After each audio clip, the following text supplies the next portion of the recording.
थाना भवन कस्बे के मोहल्ला सैयदान निवासी एक महिला ने पुलिस अधीक्षक शामली को प्रार्थना पत्र देकर कुछ लोगों पर घर में घुसकर मारपीट करने, बहू को जबरन ले जाने का प्रयास करने तथा जान से मारने की धमकी देने का आरोप लगाया है।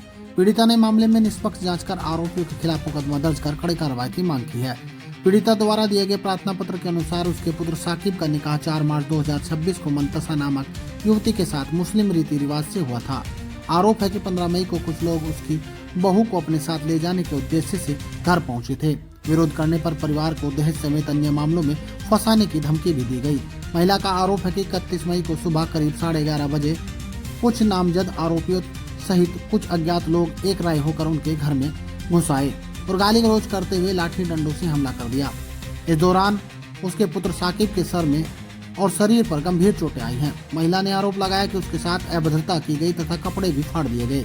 प्रार्थना पत्र में यह भी आरोप लगाया गया कि हमलावरों ने साकिब की पत्नी मंतसा को जबरन उठाकर ले जाने का प्रयास किया।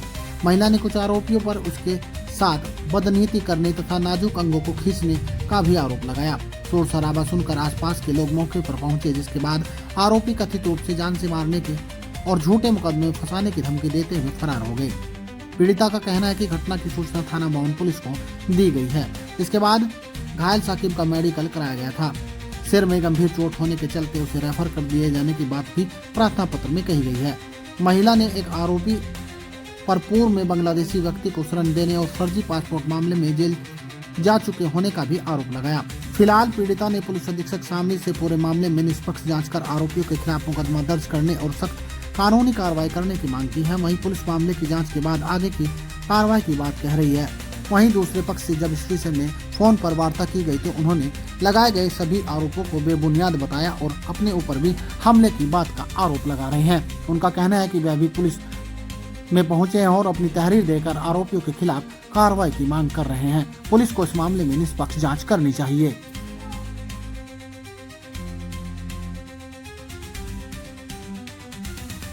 जमील की पोती साइद की लड़की से मेरे लड़के की 3 महीने पहले शादी हुई थी।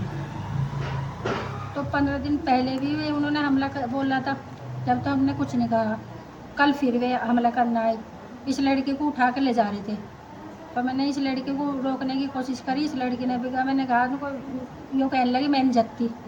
ये कहने लगे मैं क्यों कह रही, तो ऐसा को जी ये जासूस आदमी हैं, ये मुझे जहर देने की धमकी कह रहे, धमकी तू जहर देंगे, मारेंगे तो छत्तेंगे। ये पैसा तारने के चक्कर में है जी 10 लाख रुपए। उसके बाद इन्होंने यहाँ से मारपीट करी जी। मेरे शरीर को नोचा। कम से कम 5-4 मर्द खेत के रास्ते से आए थे। औरतें आई थी इधर को, औरतें तो वही थी बस, मतलब और जो आए तो जंगल के रास्ते से आए थे और मर्द।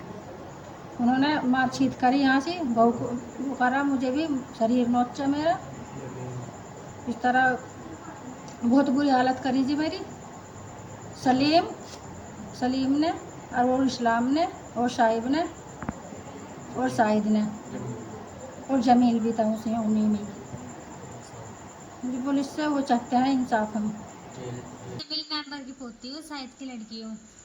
कल मेरे घर वाले आए, मुझे अपहरण करके ले जाने की कोशिश की इन्होंने। जो मेरी सास ने मना करी, मैंने मना कर दी जाने के लिए। जो मुझे ज़बरदस्ती करने लगे, जो मेरी सास ने मना करी। मेरी सास के साथ उन्होंने उल्टी सीधी हरकतें की, उल्टी सीधी जगह उन्होंने हाथ लगाया। और औरतें यहाँ से आई, 10-12 आदमी इधर से आए जंगल की तरफ से। और जो मेरे देवर ने मना करी, जो मेरे देवर छुटाने आए उनका सिर फोड़ दिया, सिर फोड़ा उनका ईंट मार के। और पसलियों में लात वात मारी, पसली तोड़ दी उनकी। झूठा मुकदमा चाह रहे कि 10 लाख रुपए इतना चाह रहे, वे इल्जाम लगाना चाह रहे कि अपने सास ससुर पे, देवर जेठ पे बलात्कार का झूठा इल्जाम लगा दिया और हम उनसे पैसे हट लेंगे। इंसाफ चाहती हूँ मैं, पुलिस से इंसाफ चाहती हूँ कि हमें इंसाफ मिले जल्द से जल्द और उन्हें जेल हो। सलीम था काला था और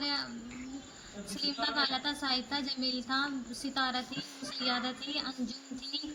हमारा पूरा परिवार था टोटल। और भसाने वाले आते बार बार चढ़ाई कर रहे थे यहाँ के। मुझे 15 दिन पहले मारने की धमकी दे गए थे वे। और जब सास ससुर ये काम पे चले गए थे, देवर जेठ, मौका देखते ही यहाँ लिए थे वे।